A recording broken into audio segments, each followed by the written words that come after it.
understood exactly what he was saying. And I ain't mad at him. Because he was telling the truth. You know,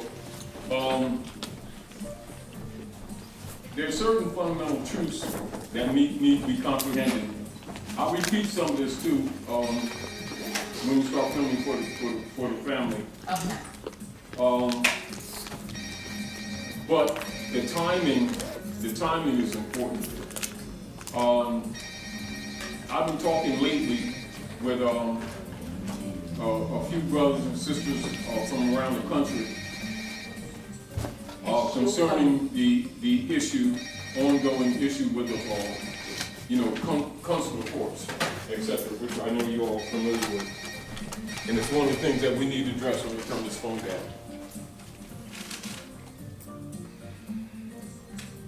Mama called us.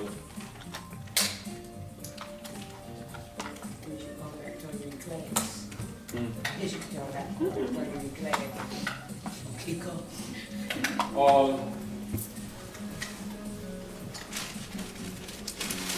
Now, how many of you have a woman called Rebecca book? Right. All right. Now, this is what I actually didn't have a woman called Rebecca.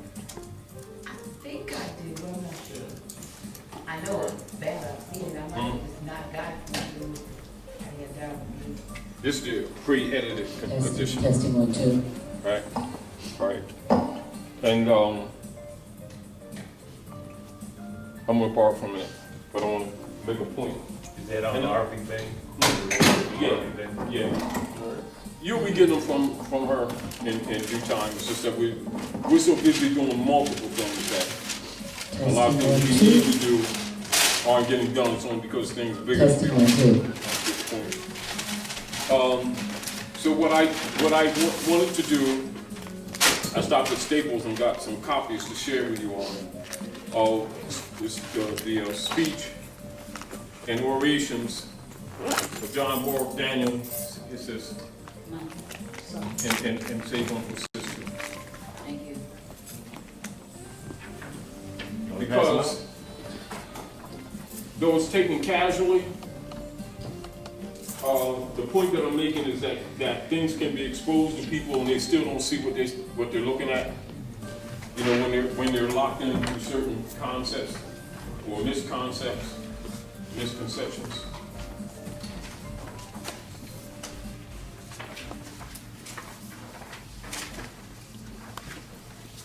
Thank you. You all already know this stuff, but we're going to do it anyway.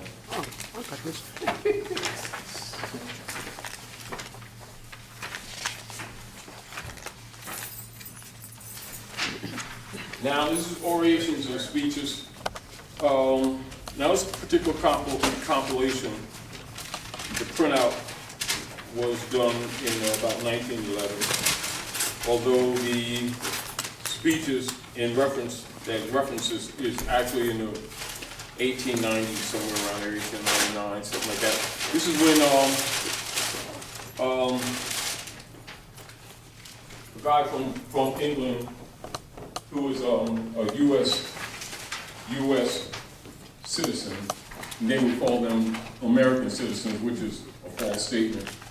And this goes back to the argument about Trump making fun of Elizabeth Warren, you know, alleging to be Native American, you know, and this is because they've been trading places with us for quite some generations, you know. And a lot of the implication of the insult was because of a lot of our families, you know, that was in the Powhatani Confederation in the South, when they got us by gunpoint and ran our families off the land. They called it the Trail of Tears. You know, but one of the things that you see is that when they tell them the history, they will usually only show amalgamated indigenous peoples, but not the Aboriginal people, the real Anyanwea. You know, because many of you in my family and many of you are on Yamwita, right, or what they call Cherokee, right? And we know that Americans are really the copper complexion people. You know, Canaanite, Moabite descent that were here for thousands of years. We didn't arrive on those ships, you know. But the reconstructed history feeds to that, and the Pocahontas story feeds to the reconstruction of history, you know. So I want to make some points about the burial, you know, semantic nomenclature and how it's used, but at the same time, emphasize the importance of us to recognize the matriarchal principles of the Asiatic African nation operations, you know, prior to European colonial cultivation and intrusion upon the land and upon the peoples, much of which we've adopted, and which is why has a lot to do with the difficulty people have in, you know, going back to culture, or turning back in their minds and in their activities to the ancient Asiatic African cultures, thinking that they're, in collecting the data, that they're therefore harmonic, you know, with our ancient mothers and fathers. And then logically, the result often is that it's rhetorical with no substance, you know, with the people. But I want to show you a few things that are very interesting to demonstrate how the burial was made, right? Now, you can help me since you always have your literature. Okay, I'll try it. No. Yes.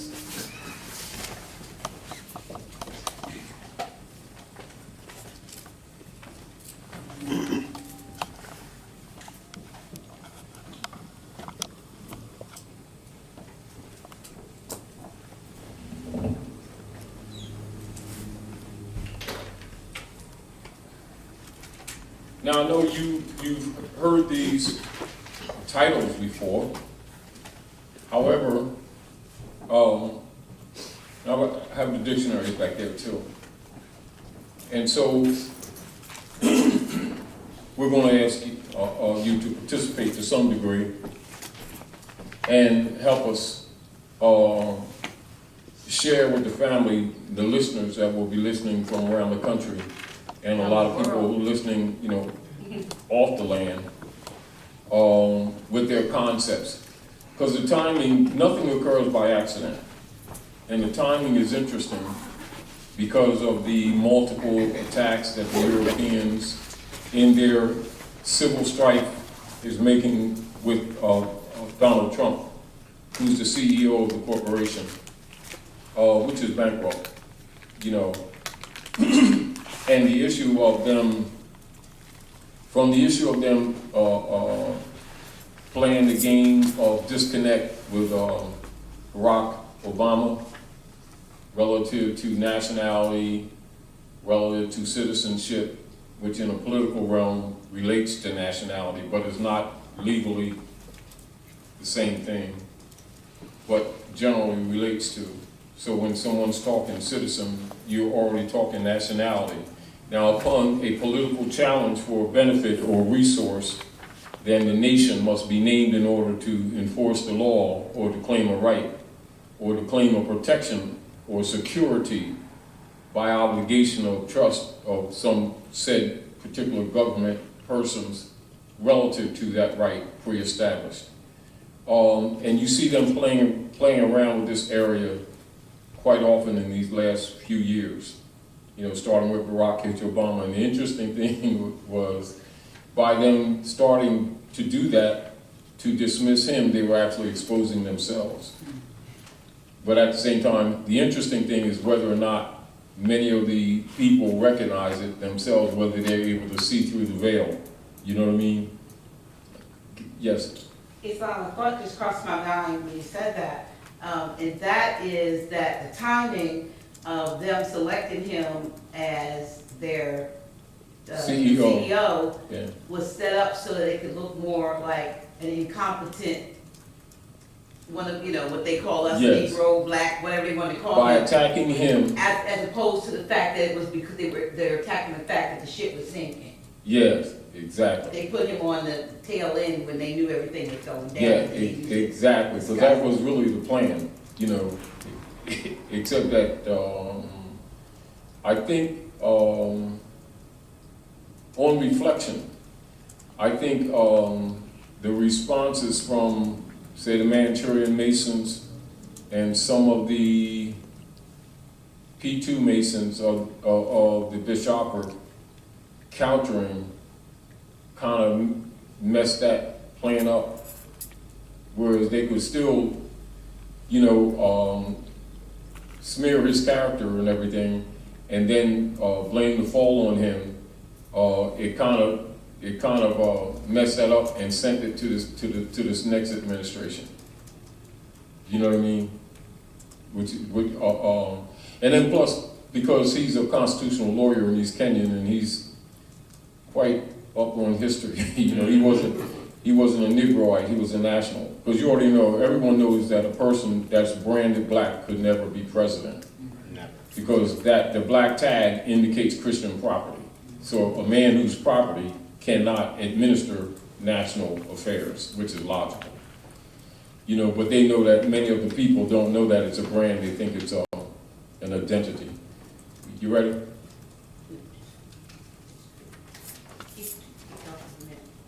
Brother Taj, I was looking for Pocohontas and. Oh, get the mic, cause we want to get used to that Well, already. yeah. So it might be valuable for everyone to hear. You found it? Okay, no, I was looking on etymonline.com for potent test. I'm gonna look in the law dictionary for it, but it was I was trying to find an etymology on it, even though I can see potent Most potent person. is in it. Yeah, that's what I was thinking. Like, Yeah. it's Well, yeah. potent's in it. So, Yeah, but that was just it, and I'm gonna see if it's in the law dictionary. But that's what Yeah. I was gonna ask. and as you already know, in the book with the correlations, Yes. which are not accidental, Right. all right? If that might, I don't know if it's his deep voice or if it's, you know, but if that mic louder. Switch mics? No, it's fine. No, I need to hear you. You can't hear me? Oh, I want to can I- see which one is louder. Hey, Oh. can I say this too? This is quite loud. Before we get started? Yeah, go ahead. There's actually a little mixer that you can hook up by rolling, it's like 99 notes, and you can actually hook your phone through it, and so that you can actually have whatever Brother Todd was saying to come through there without us having to, you know, use the speakers, so to speak. Oh, So really? just, yeah. Like, really, there you go. I just Peanut want butter to sandwiches. What's it? Say, Peanut butter sandwiches. Peanut butter sandwiches. Cool. you hear it? Hey. It's you, it's your voice.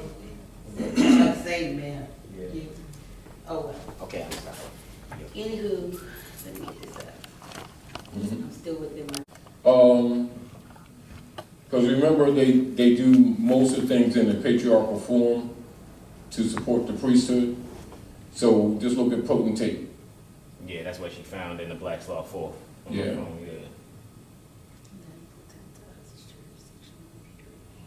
And also, you know, people who don't know the culture here at the North or in the Americas, you know, when they look at what they call the derby hat or the derby hat, they be thinking is like just Europeans. No, that's all up and down North, Central, and South America, particularly with the Amaros to the south, when you're dealing with Chile, Peru, etc. You know, so people's images of even when they look at the clothing and think that a lot of the stuff that the European has is European clothing for the Romans, it's not true, your stuff. You know, so our concepts about ourselves are wrong on many fronts. You know, because Europeans have projected local imagery on a broad scale to give stereotype images. You know, so when people see, say people Asiatics with derby hat or something like that, they'd be thinking that that's European. It's not. You know, as an example. Let me know when you're ready. I can't put the whole text. If I just put a woman called Rebecca, you want to put divisions, what is it? Divisions in the Moorish nations? Yes, Mataoaka. A woman called Rebecca. Go ahead, give her the cover, let her read it. Yes. I mean, how much of it did you want me? Okay. Whatever you feel. Divisions in the Moorish nation, Because you need to, people need to be aware, people need to be aware where a lot of the schism that they experience today has part of its origin, although it goes beyond that. We're talking about some of the things that are most contemporary, you know, that the people suffer.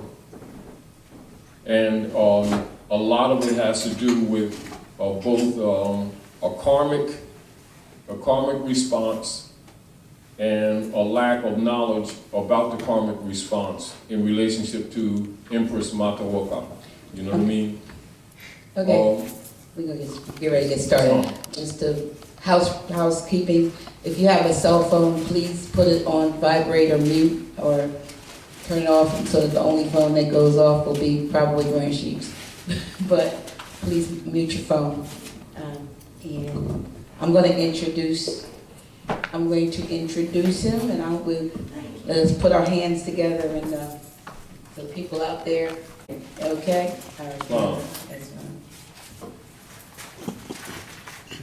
fine. Welcome to House. I want to welcome you to the House of Reawakening Minds. And once again, this is our bonus Friday, second Friday, and our instructor for the civics class is none other than Grand Sheik Taj Tarik Bey.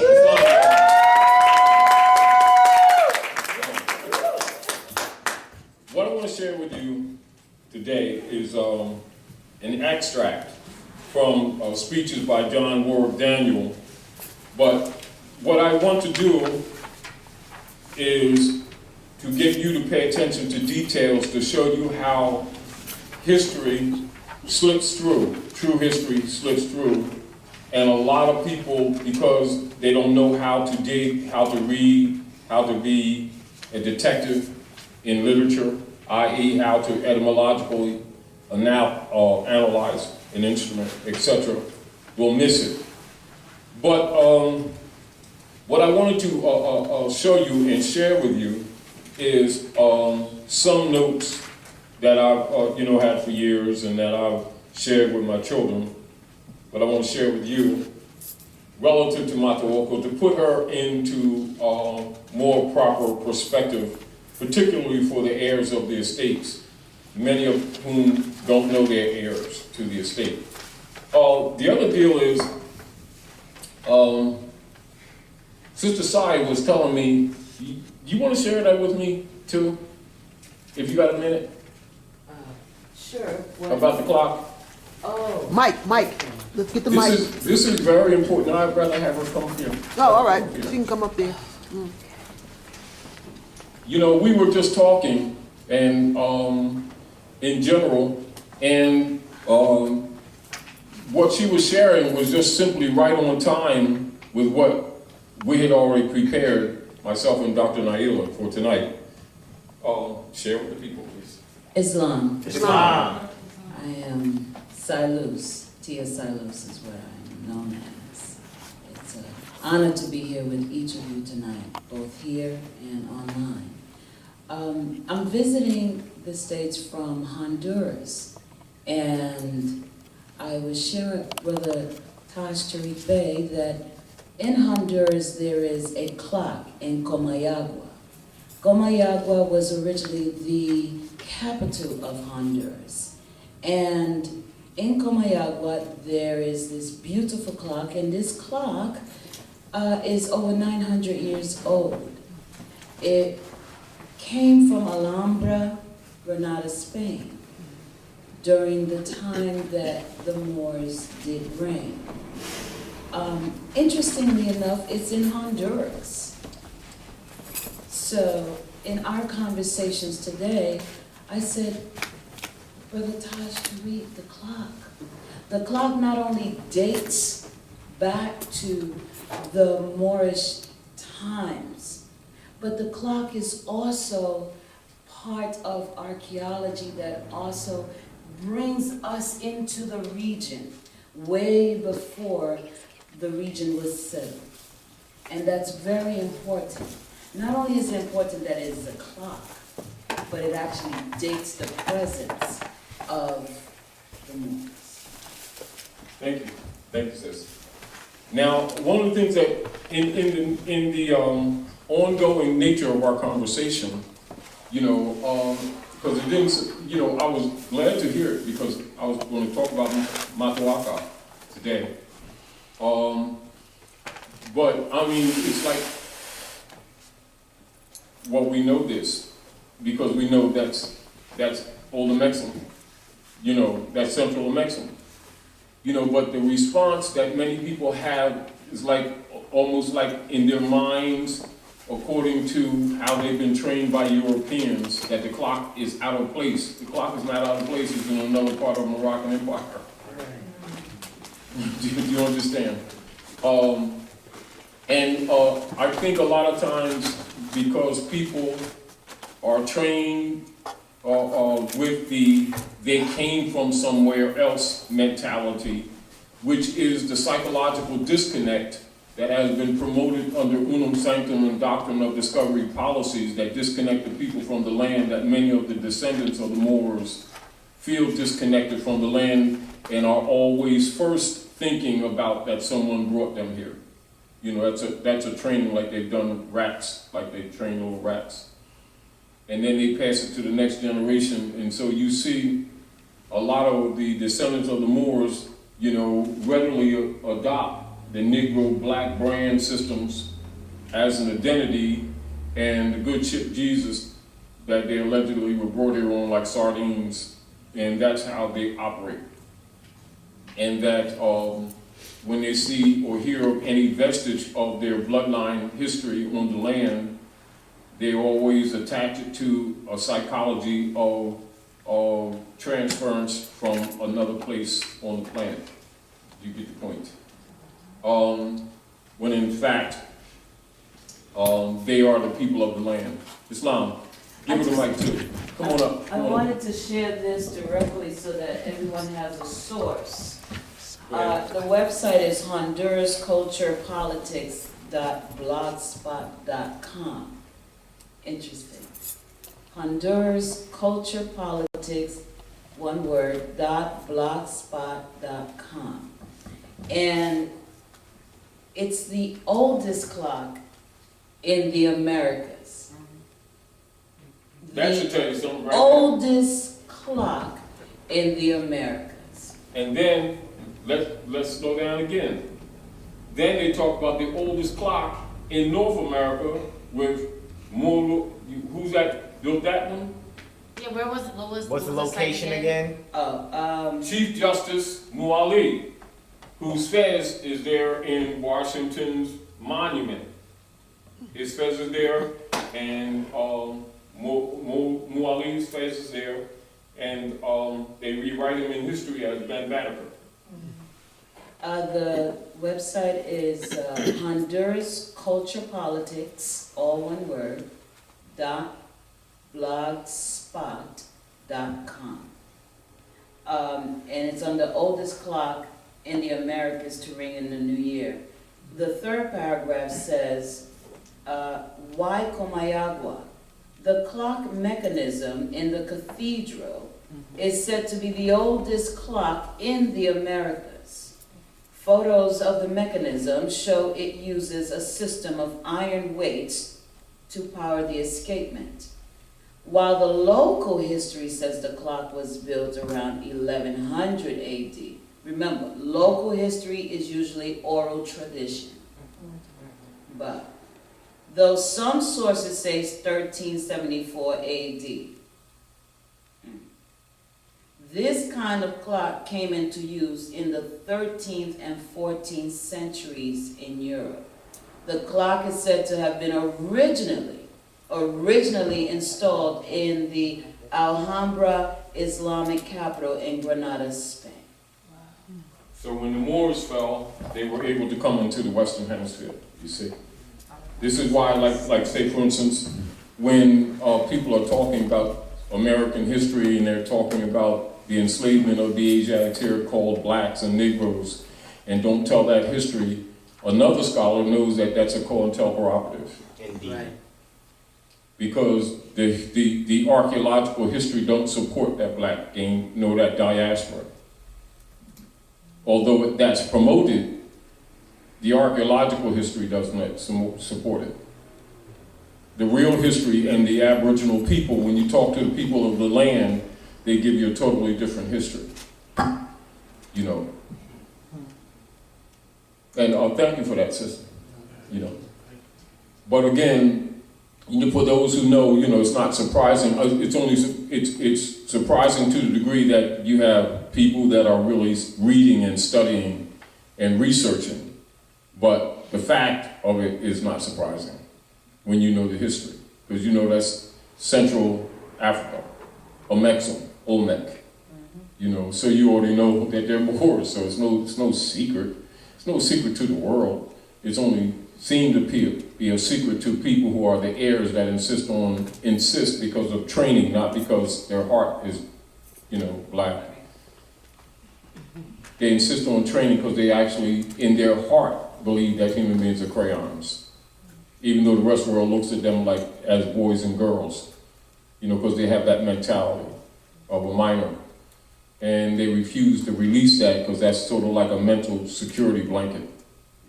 It's also an escape from responsibility, you know, in real world administrative government.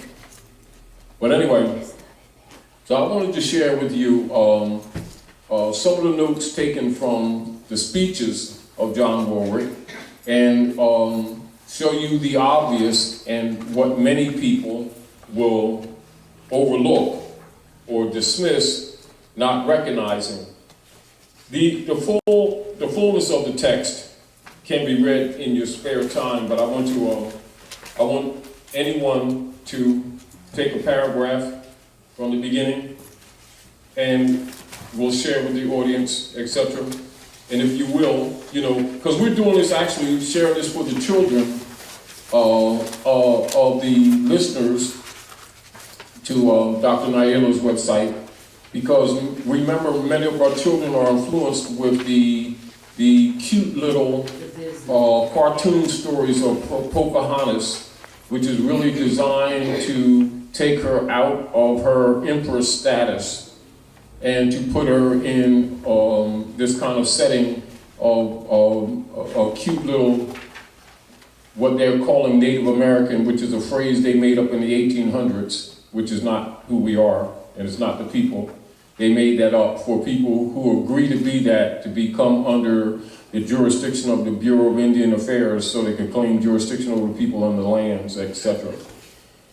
But anyway, would you come up and do the first page or so, and then next someone else can come? Yes. Wait. No.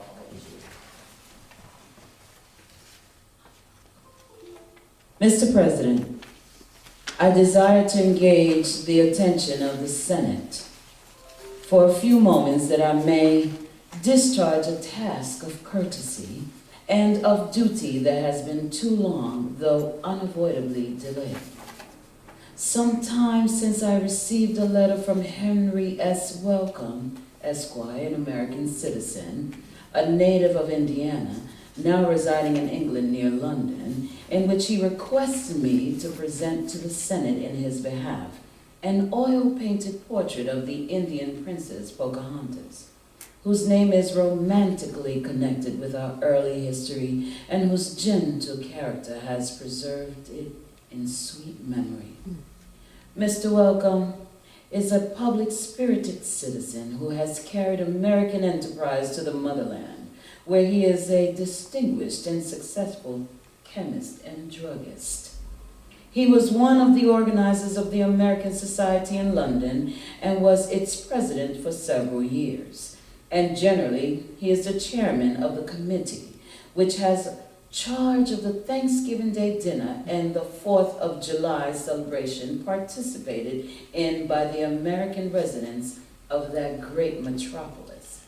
Well known and respected in both countries, he is a generous patron of art, science, and letters.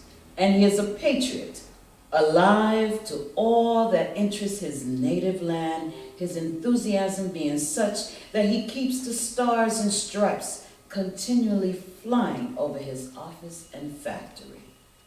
He has taken deep interest in our early history and in the fate of the Indian race. A notable instance of his gracious disposition has been shown in the removal, through his agency and influence, of the Metlakatla Indians from British Columbia into the confines of the United States, where, as he thought, they could find more congenial laws and associations. The picture of Pocahontas is a fine copy of a painting which hangs in Boston Hall in Norfolk, England, the former seat of the Rolfe family. The original is from the brush of De Pass, an eminent artist of the 16th and early part of the 17th century. Upon the canvas of the original are painted these words: Matoka, Rebecca, Philippuntis Princess, Powhatani in Virginia. On the space below, Matoaka, alias Rebecca, daughter of the mighty prince Powhatani, emperor of Atanao, Kamak of Virginia, a Christian, converted and married to the worshipful Mr. Thomas Rolfe, age 21, 1616. Now, the Empress, who is the daughter and heir to Hanasunakuk, actually, is her dad, her father,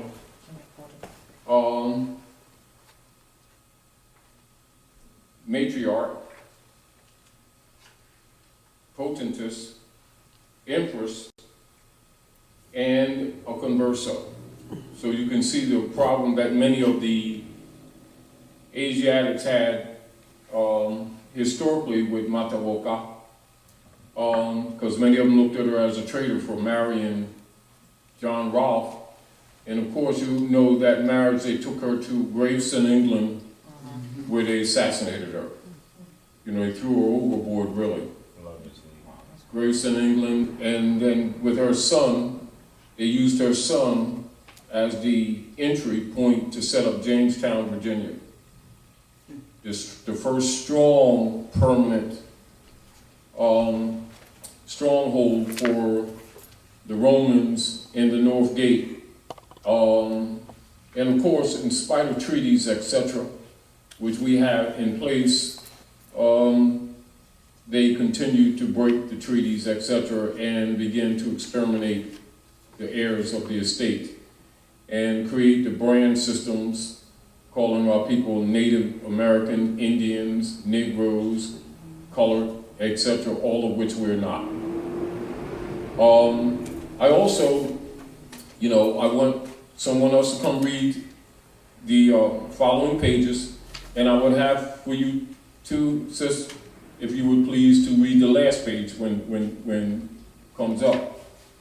And prefer the sisters, not that we're rejecting the brothers, because that feminine energy is representative of the restoration of the matriarchy. Because when they are talking about Mataoaka, they do not project the energy of the potentess nor of the matriarchy. For thereafter, even though they murdered her, and rewrote the history and called her Rebecca and Pocahontas, both of which she's not. You know, that shows you how the history is buried. You know, so in history, to some, she will be known as a woman called Rebecca, and in some in history, she'll be known, most in history, as Pocahontas. And all the scholars know that she's Mataoaka. Potentess of the Powhatan Confederation of the North Gate in the southern region, daughter and heiress of Hanasonokuk of the Powhatan Confederation, and much of the problems that we have thereafter with many of our people is with the women delivering their children to the local bishopric under the conversal operations. And of course, most of the people today thinking that they're Constantinians under the disguise of Christianity, when in fact they're really Muslims who have been defeated. And this is again because many of our people, right, wrong, or indifferent, not making a judgment, we're just setting the record true, are conversos, and have forgotten both what that means and how it is reflected upon by other Asiatics and Africans around the world. And so most Asiatics and Africans around the world, when they look at the Moors, who don't recognize their own bloodline in the North Gate, who call themselves black, they know the rest of the world talks of us as conversos. And the conversos are essentially generally referred to as traitors, which is also a lot of times when our people get less than the most honorable treatment from other Asiatics and Africans that come to North America, they think because of the training of the Romans that they're looking at skin shade, when the real deal is that the rest of the world looking at those persons as traitors. They're called conversos. And a lot of the problems that we've had in America, they'll say Americas, but understand America is the large continent from the south to the north. It is really one continent. Not to be confused with the canal that was put in Panama. You know, the land is one. You know, and we are the heirs, the direct heirs of the world's largest estate. The other point that I wanted to make in relationship to Sister Syed talking about the oldest clock, you know, because the clock is actually older than they're telling you. And the clock was one of the clocks in the Red House, or what you call Alhambra. And so when you're talking about history or the changing of the power structure on the Earth planet relative to the Constantinians and the ancient Asiatic world, they use 1492 as the Axis year. Although it's actually takes place in a series of a few hundred years, in fact, you know, the transfer, they use 1492 as the Axis year because that is when the Red House fell. Alhambra fell. And it fell about near midnight, January the 1st. And this is why the Romans modified the calendars and used January the 1st as their new year. It's a fiscal new year because that's when the Alhambra fell. All right, so January the 1st, 1492, near midnight, the Alhambra fell. And so that is used as the fiscal new year for Roman conquest, European colonial operations. So understand that's not the real new year, that's a political new year set for Roman conquest, all right? January the 1st. And this is one of the reasons why the Mummers Parade that takes place in Philadelphia is a conjoined tradition, which is the celebration of the fallen wars. All right, keep that in mind. And keep that in mind the harmonics that it has with Mataoaka. All right? Anyone like to come and read the next page, starting off where sis left off? I'll read it. Come on, sis. Appreciate you.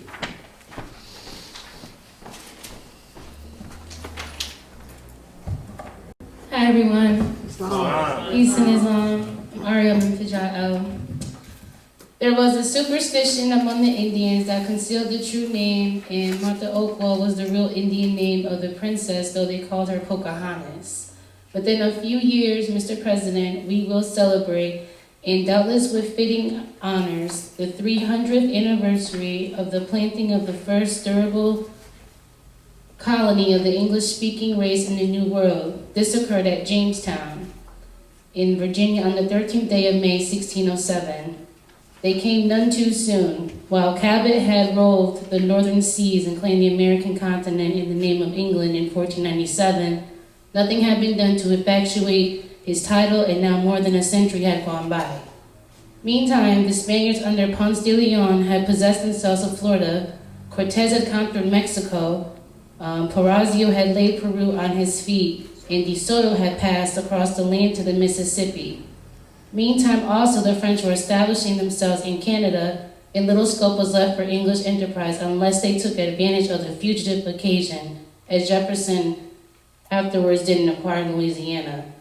3 little ships of 20, 40, and 100 tons burden, respectively bearing the names of Discovery, Godspeed and Susan Constant, under the command of Captain Christopher Newport, had sailed down the Thames on the 19th of December, 1606, with the design of renewing the effort which had previously failed to establish a colony at Roanoke in what is now North Carolina. Prayers were said in the churches as they went forth on their perilous enterprise, and the poet Drayton Raft them Bon Voyage in inspiring verses, one of which runs, "You brave heroic minds, worthy your country's name, that honor still pursue, will slaughtering hens, lurk here at home with shame, go and subdue."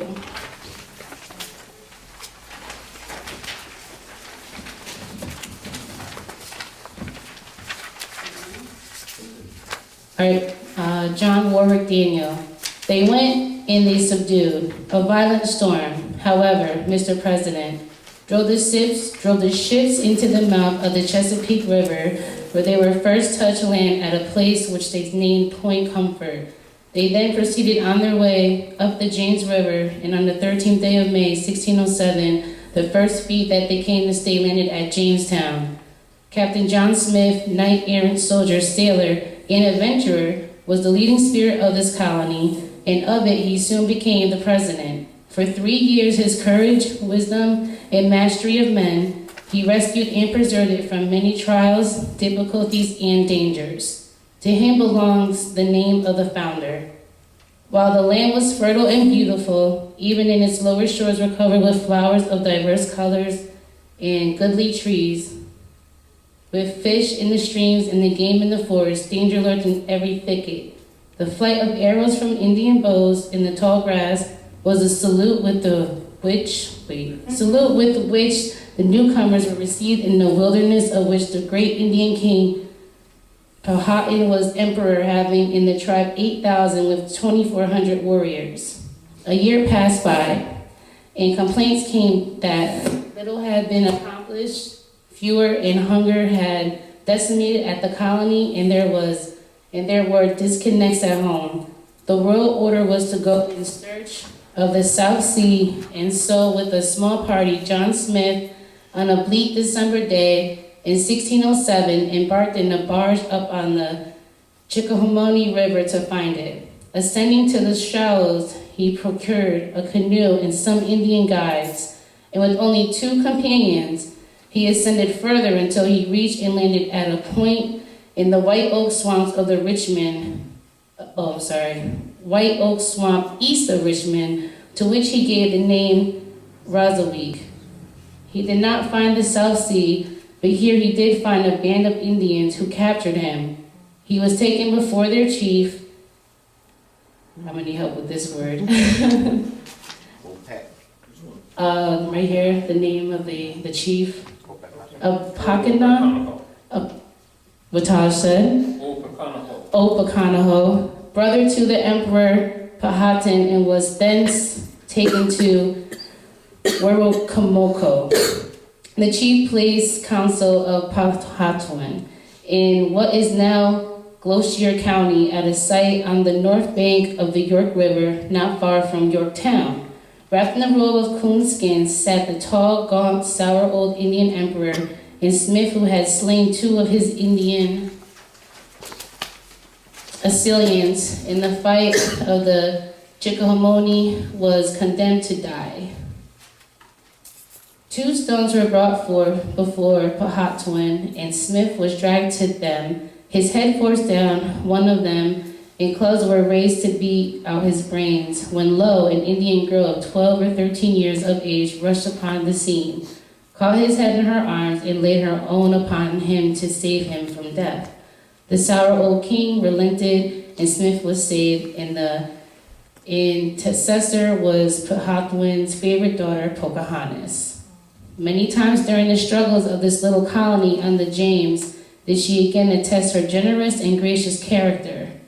Once when they were starving, she had suddenly appeared, bearing corn to their relief. And again when they were about to be assailed and massacred, she gave the timely and sufficient note of warning. A few years rolled by. The fortunes of war became changed. In 1612, Pocahontas was taken prisoner by that rover of land and sea, Captain Samuel Argall, who had 3 years before brought the message disposing Smith from command. She was brought disconsolate and weeping captive to Jamestown.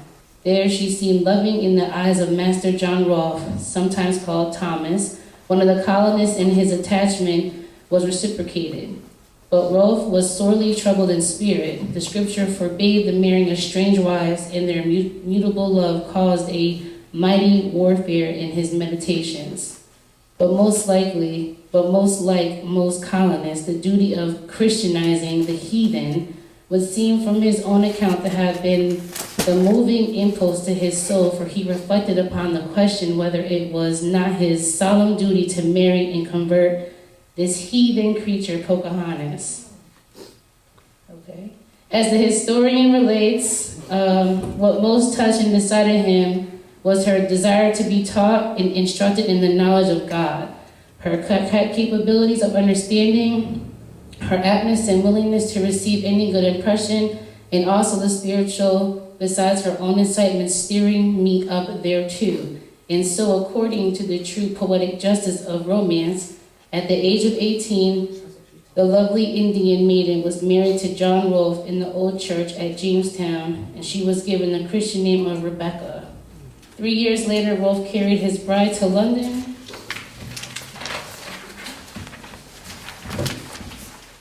where she was treated as a daughter of a king, and where her arrival created a great sensation. In her native forest, she was dressed in doeskin lined with down from the wood pigeon's breast. Anklets and bracelets of coral were her ornaments, with the white plum, the badge of royalty, floating over her hair. Now she shone in all the splendors of court apparel. She was the first lady of the New World to appear in the home country. She was presented at court by Lady Delaware and most graciously used by King and Queen. The Bishop of London delighted her at her conversion to Christianity, gave a great entertainment in her honor, and for a time Pocahontas was all the fashion in the brilliant revels of the great metropolis. She died suddenly at Regency in March 1617 at age of 22, when about to return to Virginia, making, as we are told, a godly end, and being buried in the parish church where her name was carelessly registered as Rebecca Rolfe. The church was afterwards burned, and in its ashes disappeared the earthly relics of Pocahontas. From her marriage with John Rolfe was born one son, Thomas Rolfe, who was brought up in London, but he came to Virginia and was known as Lieutenant Rolfe, commanding at Fort James of the Chickahominy. He married a young lady in England who he brought to the New World, and there he became a gentleman in note and fortune. The only daughter of Lieutenant Rolfe was married to colonial Robert Bowling, of a family widely connected and much respected in Virginia. As Stiff says in his history, this remnant of the imperial family of Virginia, which long ran in a single person, is now increased and branched out into a very numerous progeny. What is it? Progeny. Amongst the descendants of Pocahontas was the rare genius John Randolph of Roanoke, once representative in Congress, a senator in this body, and a minister of the United States at the court of Russia.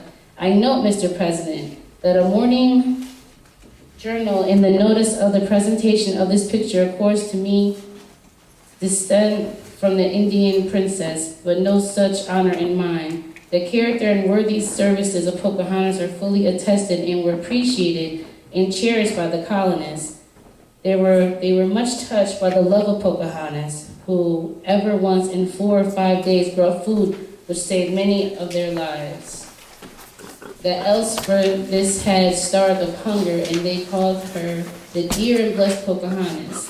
Captain John Smith said of her, as for features, contentness, and expression, she much exceeded any of the rest, and in his letter presenting and commending her to Queen Anne, he declared that. All right. Next.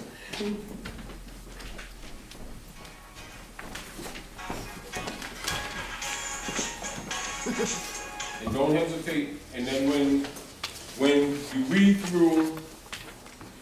through the misinformation and the bias, because they're Christianizing her, etc., and they call us heathens, etc. Understand the Spanish imposition.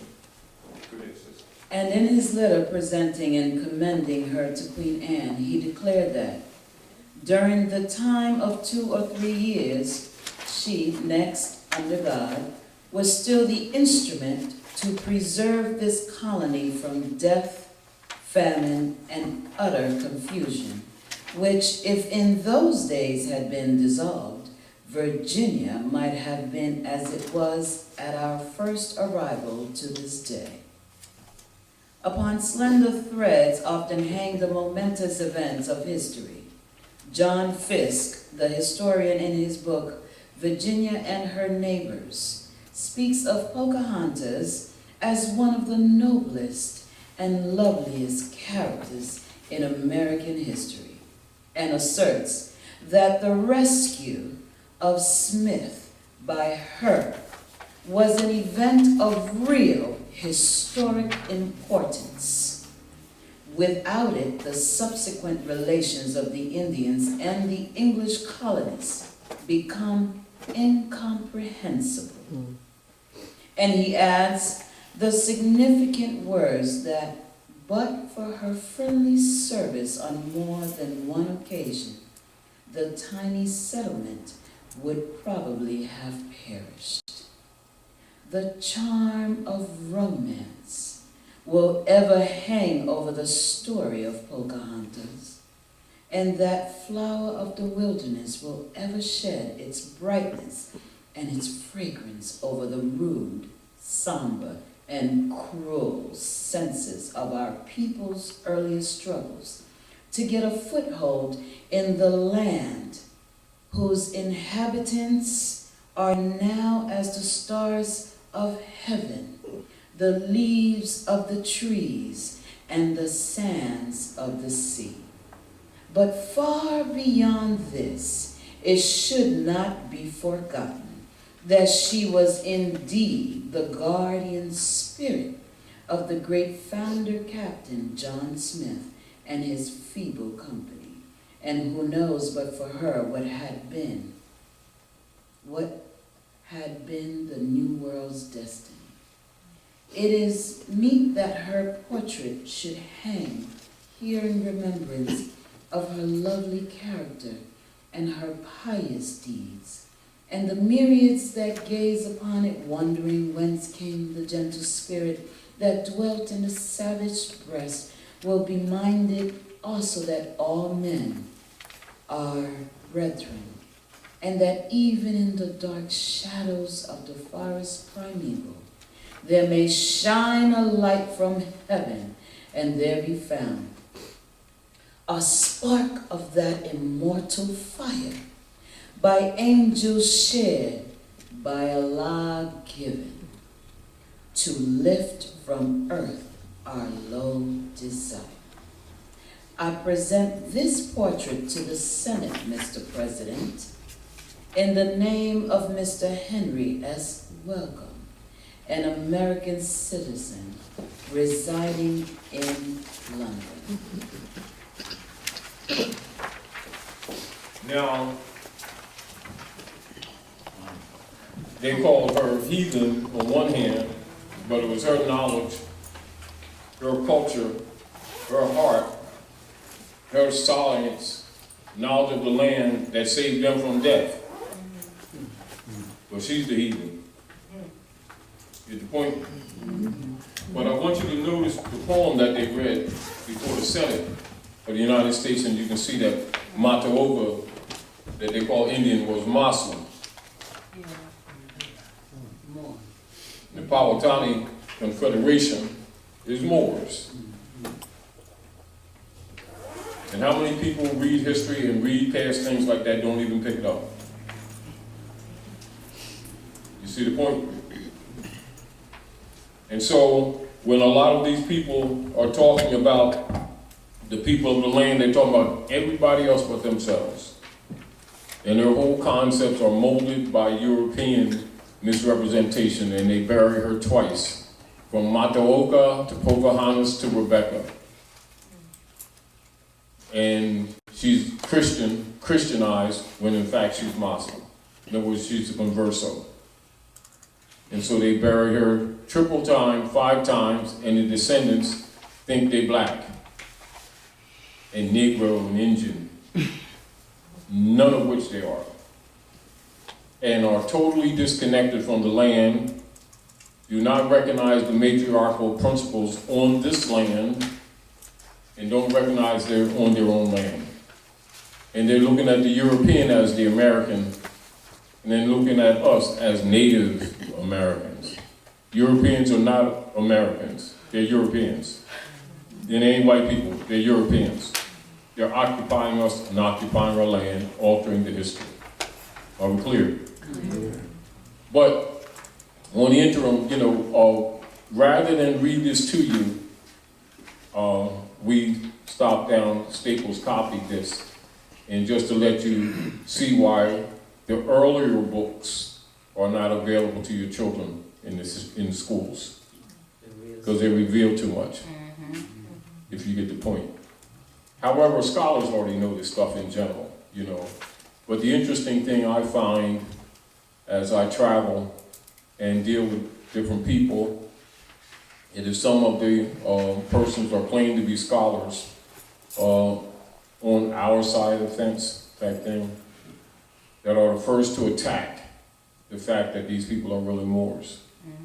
And that Islam been here for thousands of years on this side, So I wanted to show that to you, and the respect and reverence that the Europeans have for Mataoaka, even though publicly they will not call her by her name, the same way they modified Yahushua, they will never call him by his proper name, Yahushua, and they made houses and they'll call him Jesus, but they will never call him by his name that he did his work in, or that his mother and his father named him. Why? Because it'll tie him back to the culture and tie these people here to the north, who also have hair like lamb's wool, skin like burnished brass, back to their bloodline. It's part of what is called the disassociation process of the unum sanctum policy, etc., and the doctrine of discovery, which is used to this very day to claim the lands and the states of the Asiatic people of the land.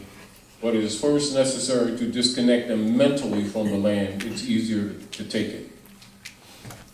So when you look at movies and other communication instruments used by the Romans in North America, occupying North America, concerning the history, you see? So instead of telling the truth about Mataoaka, right, who was Muslim, they say that she was Christian.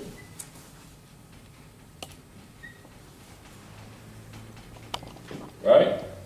Instead of saying who she is,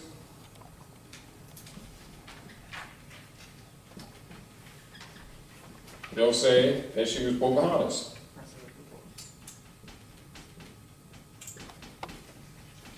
And then Rebecca.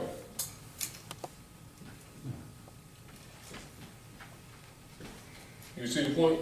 See the barrier? And she was an empress.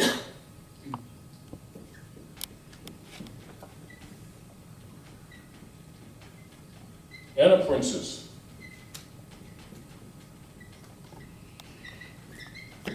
And potentess.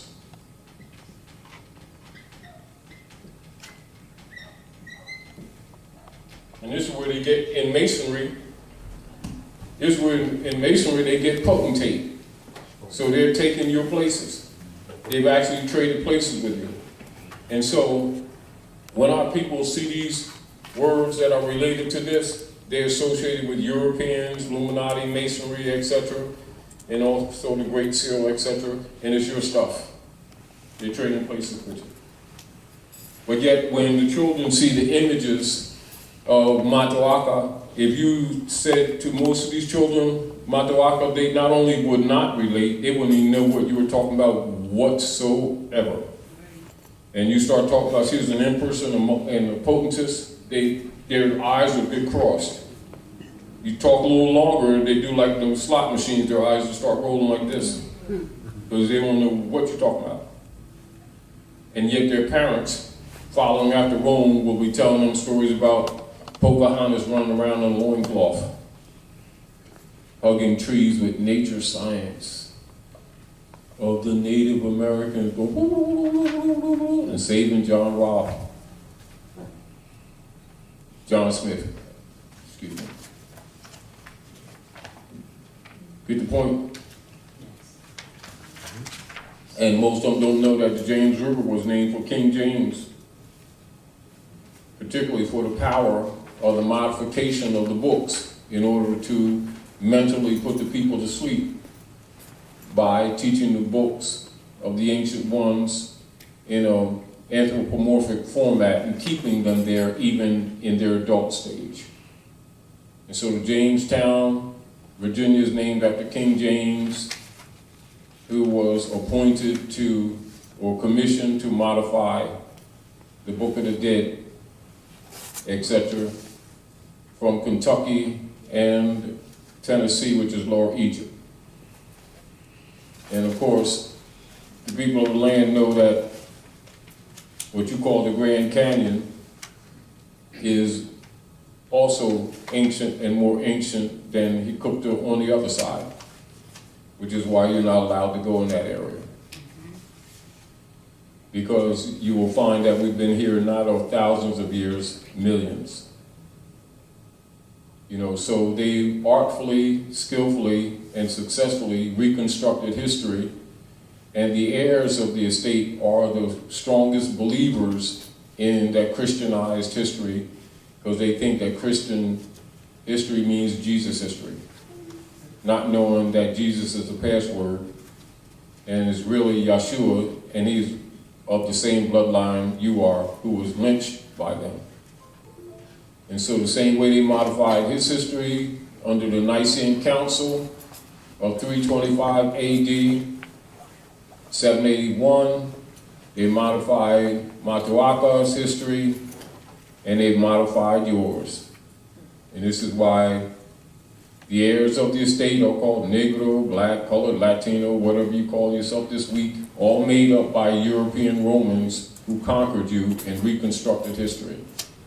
And when you yourself promote the semantic connotative adjective presentments as definitions, you help bury your own children with the power of words. And I wanted to show you, or take the opportunity, particularly since many have been attacking Donald Trump for teasing Elizabeth Warren for faking as Native American, and they're talking racism and everything, you really pay attention to what he was saying, he was telling the truth. Because what he talks about, a lot of Europeans always claim to be the people of the land. They're not the people of the land.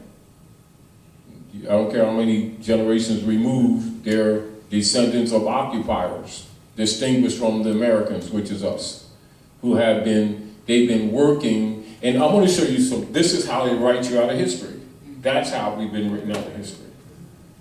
You see? So when the children get the history, and we're not talking about ancient. We're not talking about ancient. They have no idea about who this is. They have no idea that this is her science and her culture. They have no idea that this is her position in society. What they do know is this, and they think that she's this, and honorably called that. And all this varies the history with words. Are we clear? Clear. And we're talking contemporary history. Contemporary, we ain't even getting ancient. So what happens when the little girls grow up? They grow up with the mentality that if you're talking about princesses, stuff like that, you're talking about Europeans. If you're talking about empresses, you're talking about Europeans. If you're talking about potentate and potentates, you're talking about supreme grand commanders in your most high noble societies. And she was a noblewoman. And the only reason why John Smith was living, which they thanked her for, is because she was the daughter of Hanasunakok, emperor. Do you understand what I'm saying? And it's on her word that he lived. And yet, not far after that, then they took our families at gunpoint and ran us off our land out into the west, Oklahoma. As a matter of fact, they use that pattern today in military operations. Like when they're doing what they carried on traditionally in the North, the Romans for the Aboriginal people, say they would draft them and force them into the armies to fight against their own, right? Which they do to this very day. So if someone came up from this area, northeast, they'd send them southwest. If someone went in the service from the southwest, they'll send them up here to the northeast. If someone come into the service in the southeast, they'll send them to the west, northwest, like that. So they're totally disoriented from local area. And that's the same thing they did with the Trail of Tears, but they also do that in the history. And this, these speeches on in the House of the Senate, because remember this is about the Senate for the United States. All this is about an oil painting that was duplicated of another oil painting, and lightened up, and being hung in the floor of the Senate. So at least they give her the respect to read, an excerpt from a poem from her culture, but then slip up and let people know that she's Muslim. Do you understand? And so when you see the people here that call themselves black, or agree to be black, it's not who they are. They're just going along with the story. And they think they're Christians and they deliver their children to the high priest, not knowing in secret they're really Constantinians, robbing you and hiding behind the name Christianity, and they're burying you and burying your children just like they did the ones before you. And it's a perfect opportunity to use their own literature to show you etymologically. And this is called transference, morphology, etc.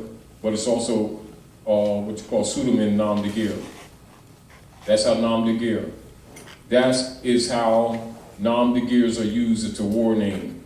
And yet a person who can't read wouldn't even recognize it. But a person who knows basic scholarship, it sees it immediately.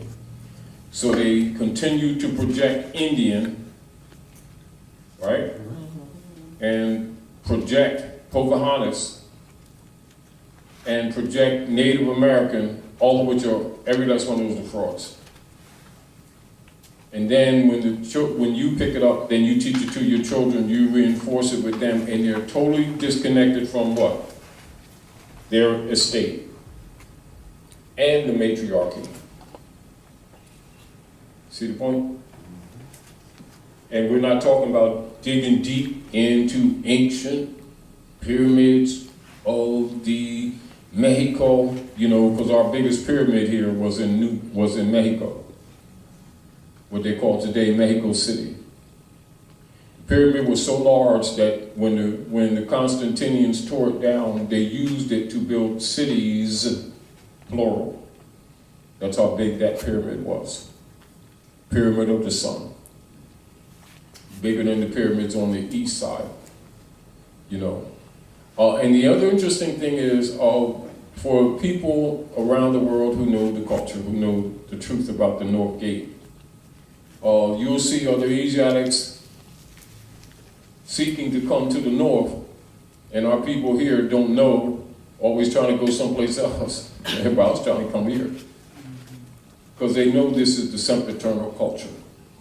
And as long as the heirs are asleep, there is almost limited wealth that anyone can get or generate here in the north, as long as they can keep the heirs asleep.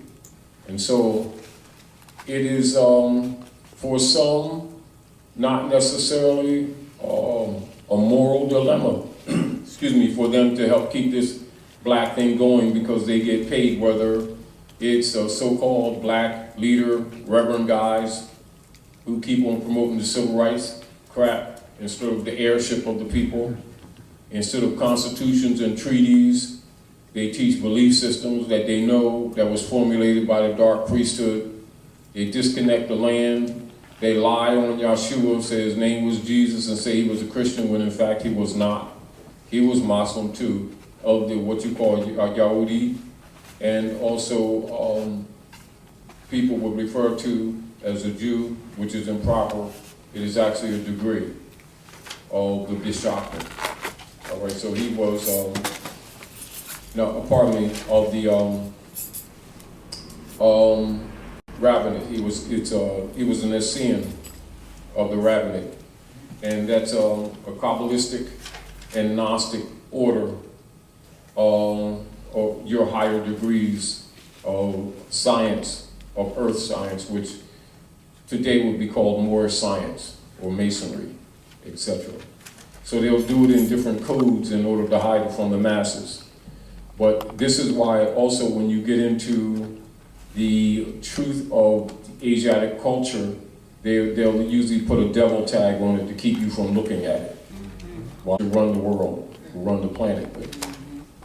And as a reminder to you all, and I say this very redundantly when we're here and in other venues, people easily and quickly forget when they see Europeans in different secret societies around the world wearing the Moorish fez, and they get so emotionally charged with whatever secret society is, they don't pay attention that they're wearing a Moorish fez.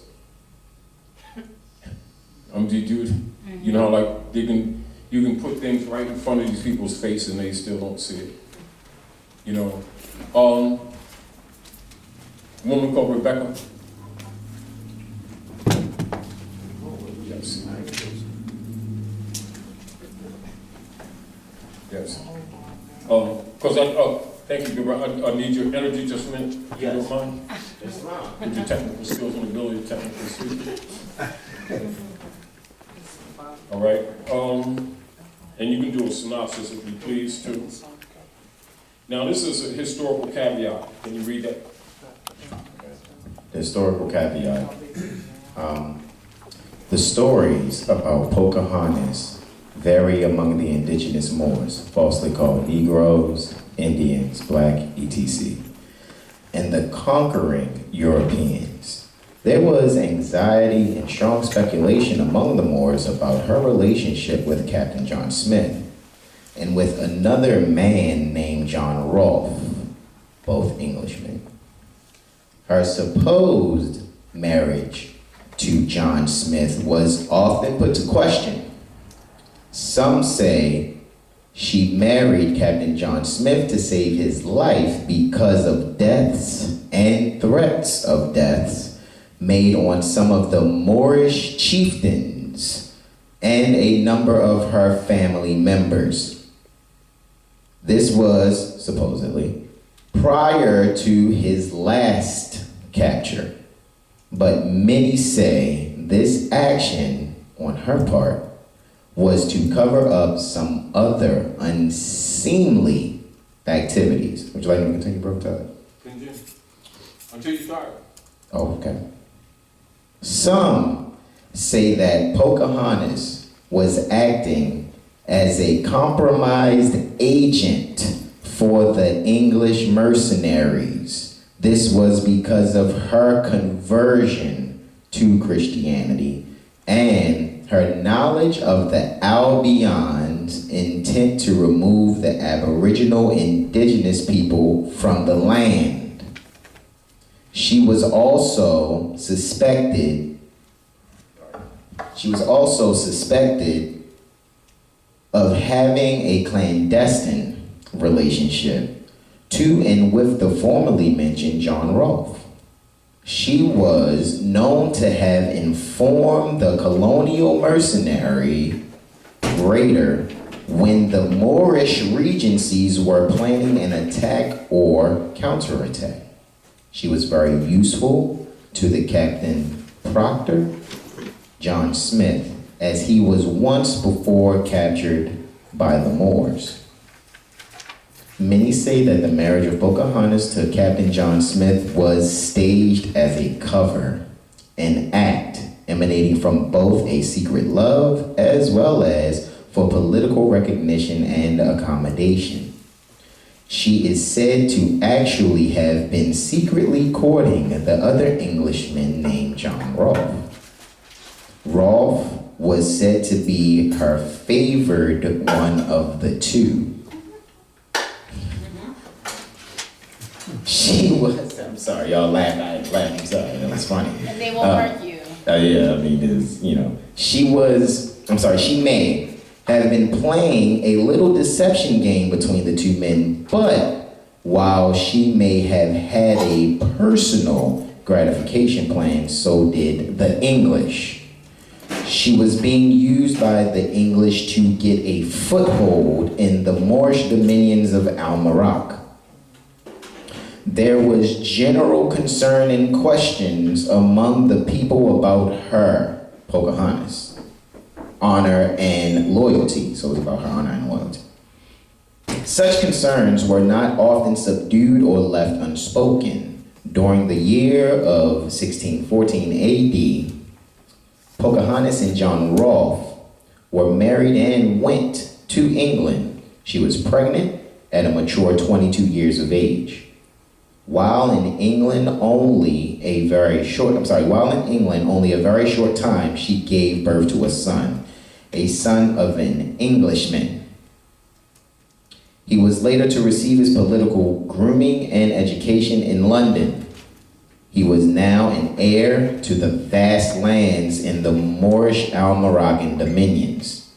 After all, the Nicene Creed is patriarchal in character. Women are considered the property of Christian men.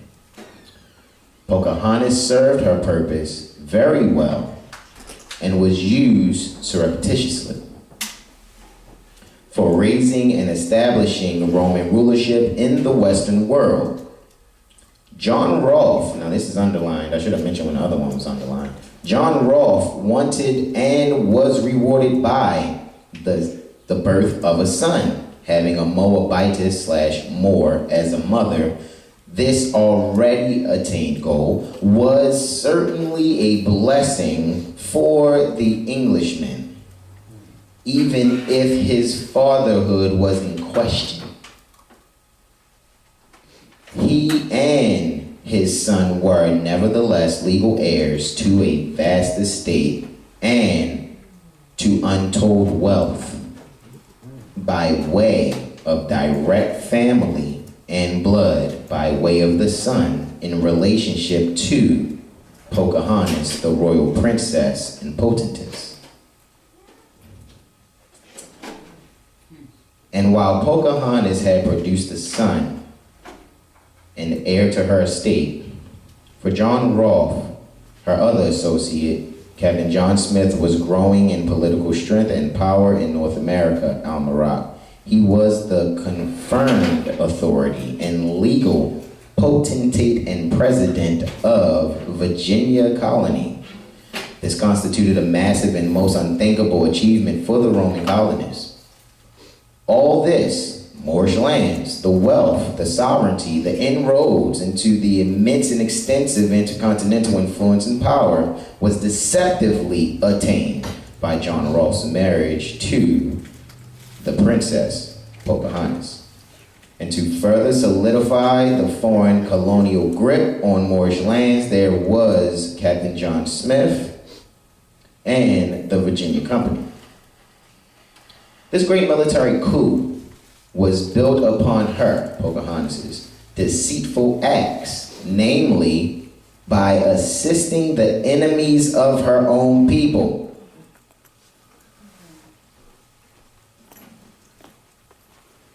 Now, how is that for romance and intrigue? Many thought that the Princess Pocahontas had married the new Virginia colony praetor and president, John Smith.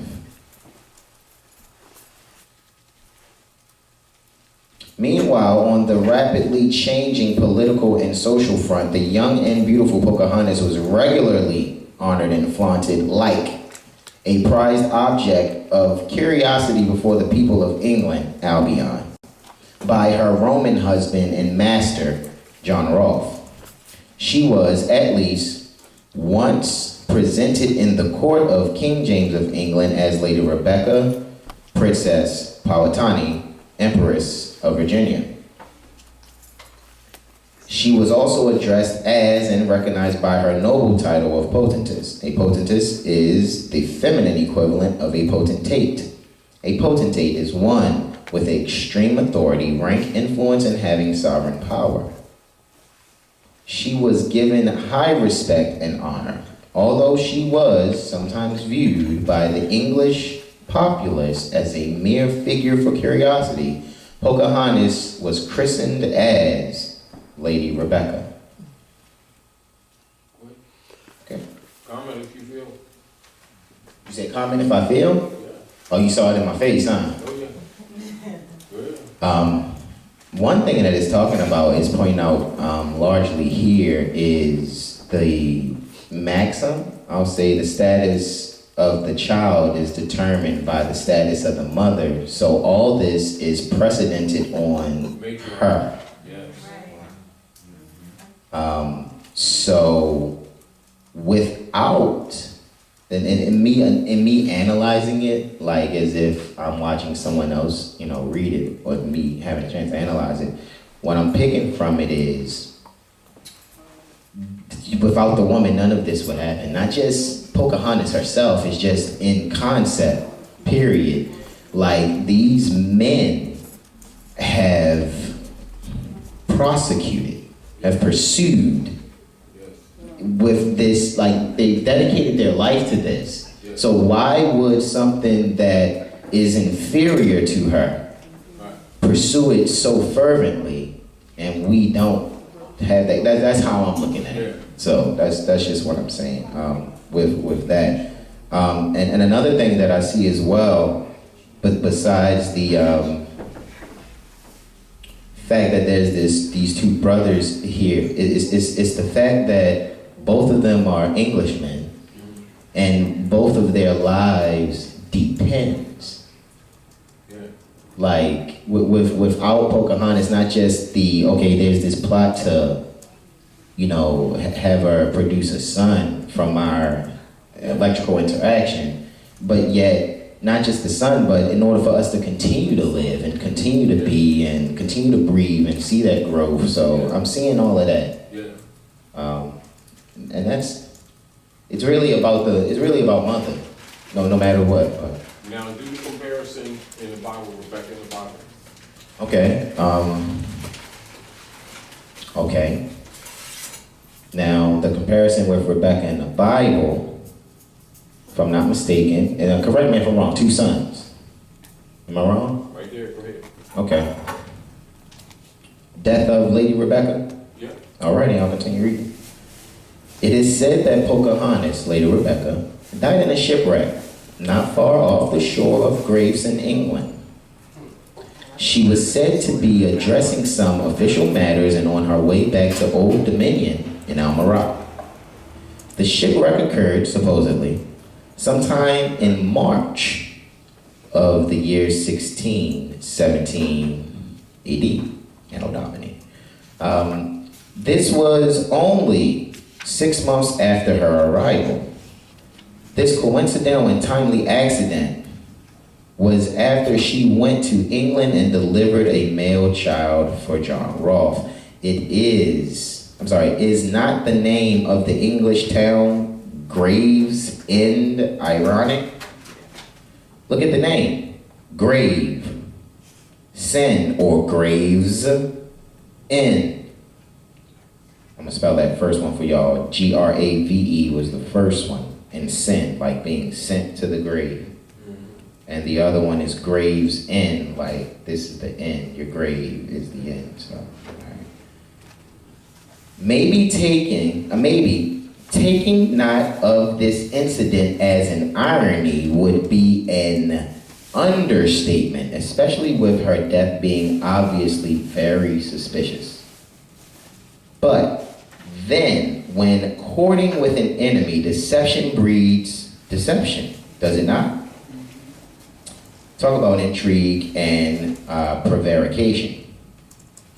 The fact that Pocahontas, Lady Rebecca, died at sea under questionable circumstances may rightfully generate hard questions and suspicions, but who would ever know the true cause or circumstances? It's a lot of question marks and exclamation points. I just want y'all to know it's making me emotional as I'm reading it. Okay, we can certainly see another side of the legendary Pocahontas, Captain John Smith and John Rolfe. Furthermore, who of the English/Albion would want to glorify the unseemly truth relating to Pocahontas, Captain John Smith and John Rolfe? Especially now in modern history has painted such a beautiful picture, a story told with such passionate respect now, today, that the colonization and the overthrow of the Moorish Almorocan Empire of the West is complete. The historians would only have need to color the record. With all this vital history hidden in a shallow grave, who of the benefactors would send or give any true history to the disinherited and enslaved Moorish Almorocan children? After all, English control the schools too. And the child-minded black people believe that their Roman conquerors are the white nation, quote unquote. One must often think that conquering a long-established people, though a long struggle, just should not have been so easy.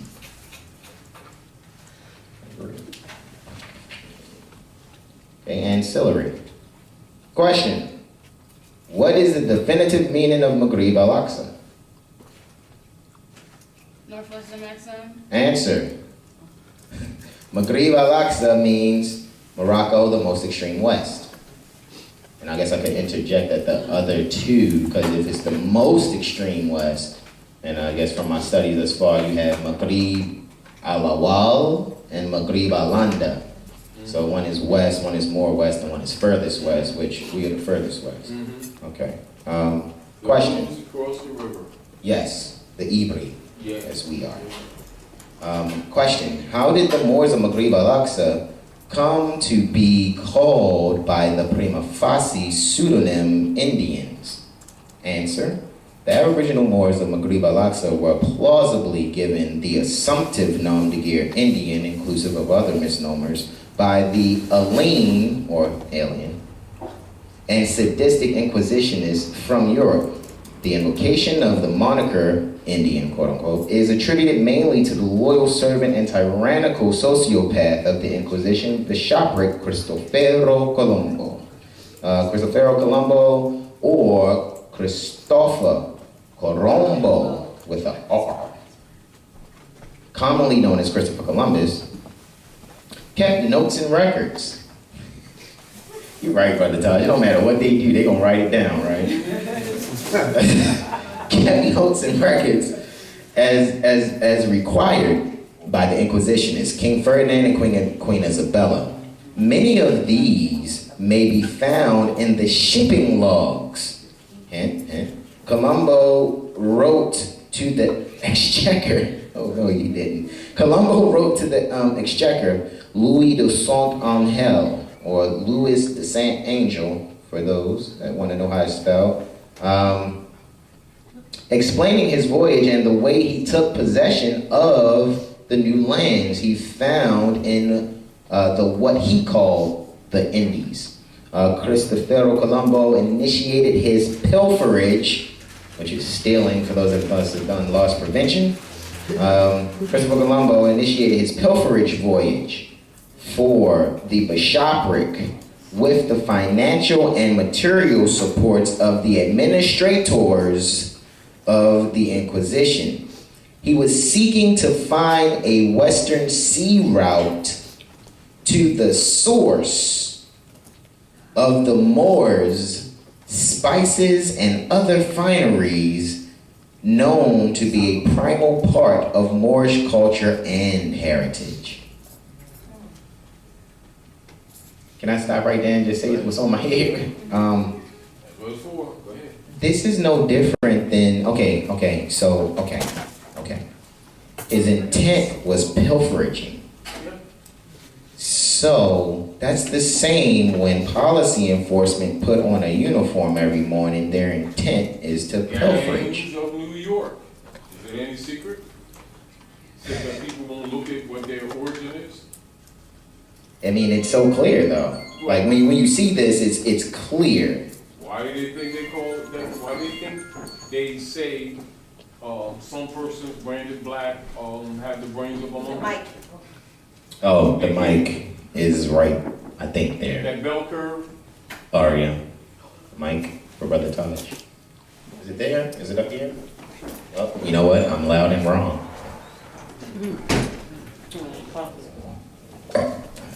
Remember a few years back, there was controversy about one of the books that Europeans wrote called The Bell Curve. And they made reference to the unwillingness or incapacity of persons called black to think, to use basic elemental thinking. Yes. It is based on what you just said. You can put doo-doo on their nose and they'll say it's something else because they believe things that have nothing to do with reality. Then we get insulted for them telling the truth. It's so obvious. Go ahead. No, I'm just saying that's why you say, like, no matter what, when we're sharing this information, you gotta allow people their dignity. Yes. Yes.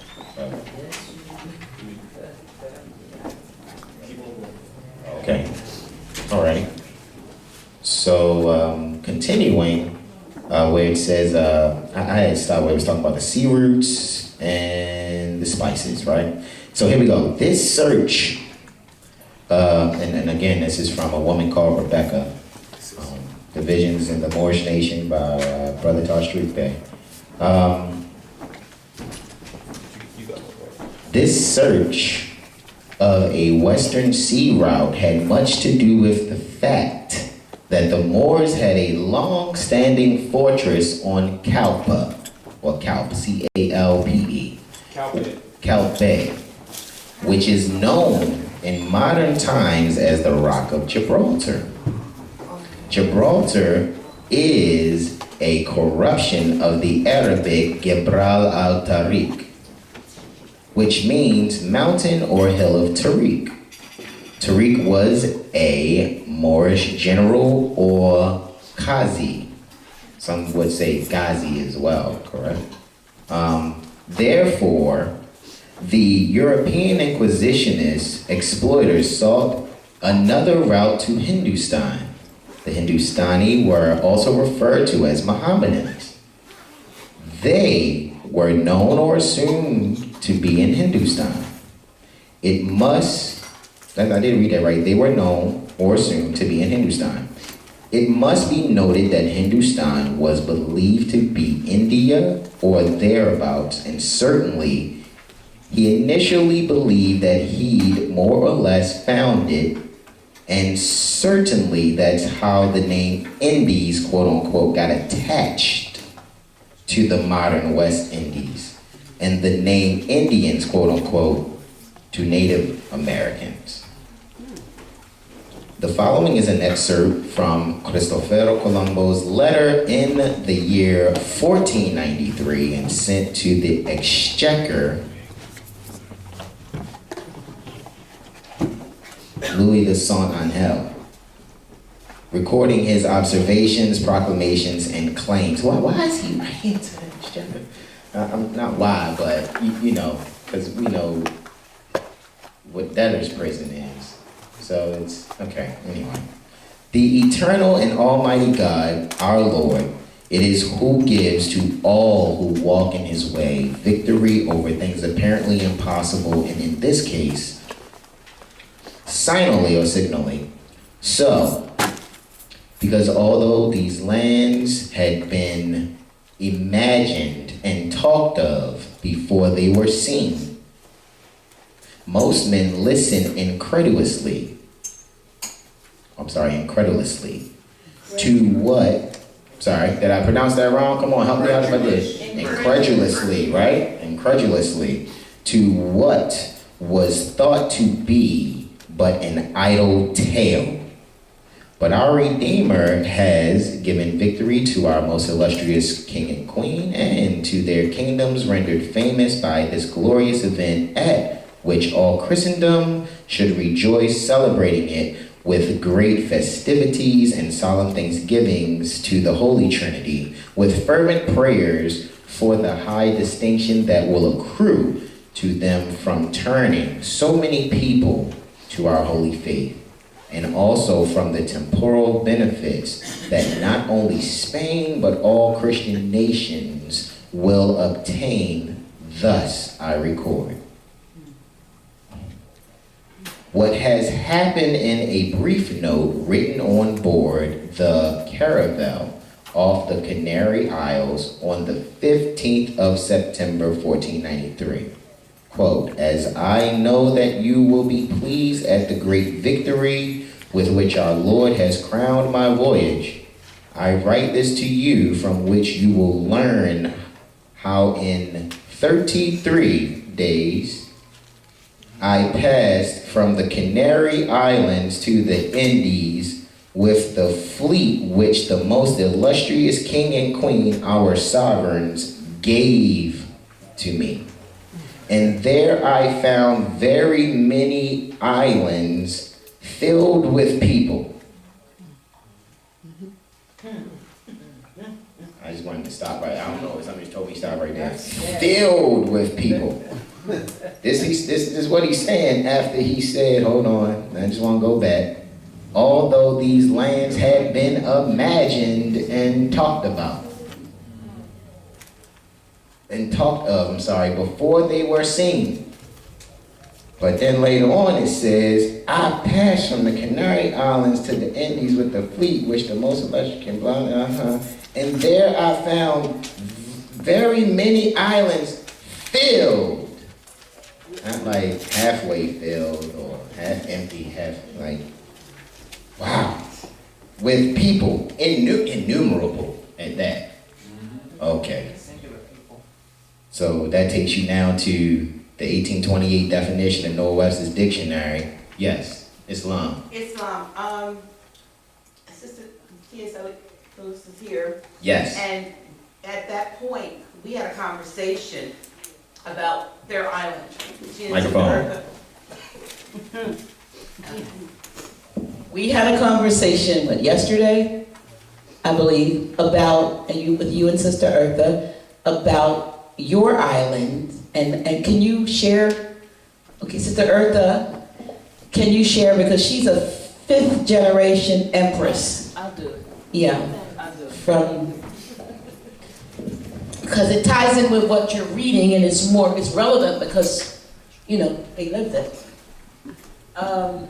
Actually, what the most beautiful thing is that we are here from Roatan, which is the Bay Islands of the Caribbean and the Atlantic.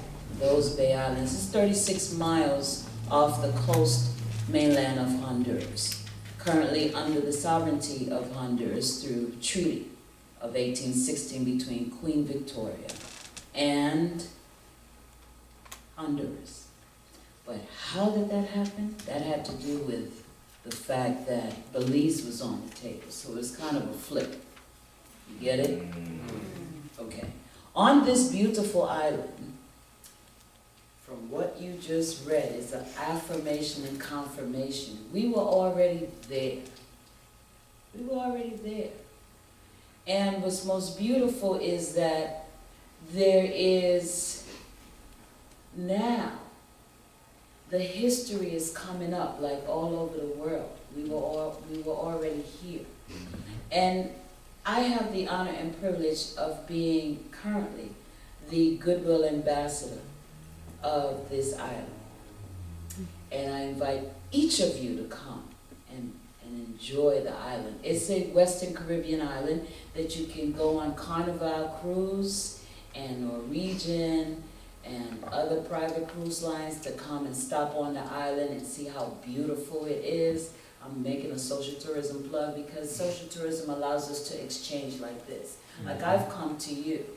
My mayor said one day, why haven't you left to Africa? Because I was assigned to the continent of Africa. Right. And I said, because I am in Africa, so I will do my work in this region. So I invite you to come and enjoy.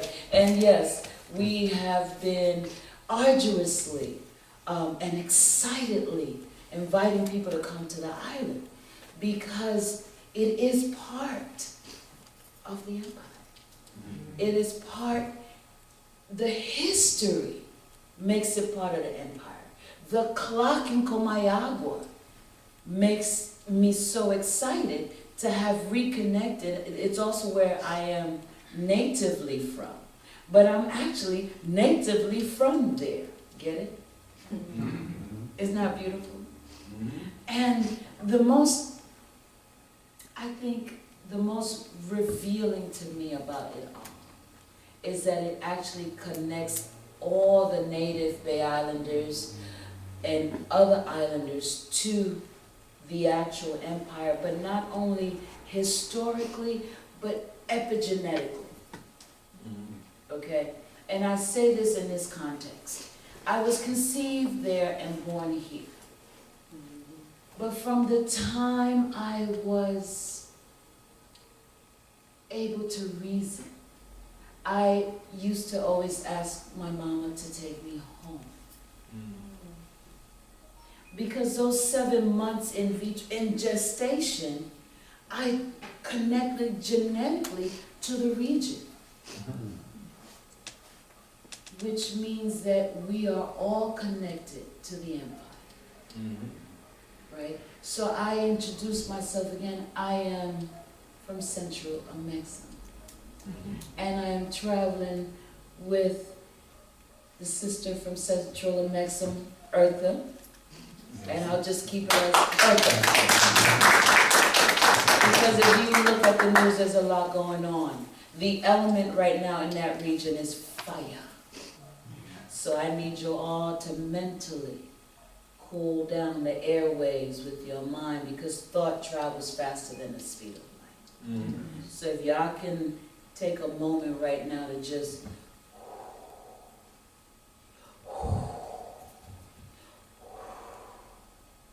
shift the energy of fire and cool the region down on our behalf so that we can actually have a home to go to. Yeah. Thank you. Thank you. I wanted you to also share about the fact that your islands were the last two to be discovered, and what they are remnant of. Oh, so, researchers come all the time. And it's funny because Brother Bey said earlier, and I caught it, I was sitting on a computer and I said, wow, the scholars know. They know. So I'm gonna give you a little anecdote. When our brothers violate the corporate structure, there is a question that's asked when they are sent back and relocated back. Where are they to go? Are they to go to that region, or are they to go to London? Just want to put that out there, because that's a curiosity for me still, You reminded me today when we were speaking of the beauty of our connection. There's something going on here. Brother came in today saying that nothing is by accident. I am not here by accident. We are not here by accident. We all had a divine appointment. So I also want to inform you that we are in the Western Caribbean. We have not been uncovered yet. They thought we got discovered. You got that? But we have uncovered in our journeys how profoundly beautiful our legacy is. So let us continue to amplify the thought vibrations founded on 578 hertz. Yeah.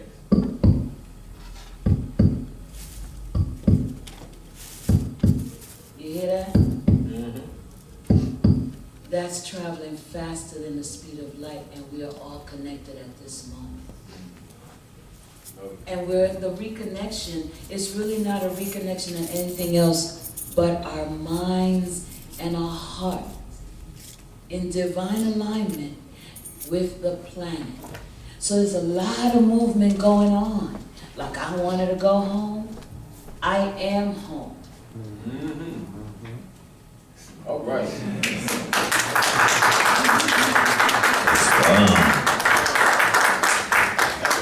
Yes, mother. What I really wanted my sister to tell you, but she told you what she wanted to tell you, which is good. It's the air. It's the air, but I remember what she said. And maybe Sister Erta could come up and tell us. But remember when you said to me that those two islands, the last two islands to be discovered, is where you were, that they had discovered. From Atlanta. That's what, and that you are a remnant from. Okay. Let me tell you, yes. There was this European that came to the island with all his map research, and what he was able to write about was that those three islands, what was remained from the sinking of Atlantis. Oh, yes. And it's not a novelty. A lot of us have known that. I heard agreement here. But can you imagine Atlantis is actually rising? Yes. But it's rising within us. Yes. That is the piece that brings us together. That is what eliminates the illusion of separation. Yes. Because it's happening. The ancestors are here. We are the ancient ones, remember that? We are the ancient ones. Yes. We are who we have been waiting to come save us. It's us. Yes. Thank you. Islam. My mother, Naila, I had about 3 years ago today. I was telling you, I'm gonna be brief, but by things not happening by chance, and Brother Taj, I know you already know, you know what I'm saying. So this would be my matrilineal mother's solar return if she were still here. But on this day was when I talked to my patrilineal mother, who gifted me my first fez that had a gold tassel, so that's why I wear it, right? She told me some names to research. And I let her know that, you know, my mother's mother was from the Accomack County Corporation, from near there, Virginia. Yeah. Come to find out, my patrilineal side is from there too, because when I was talking to my father's mother, she said the same area.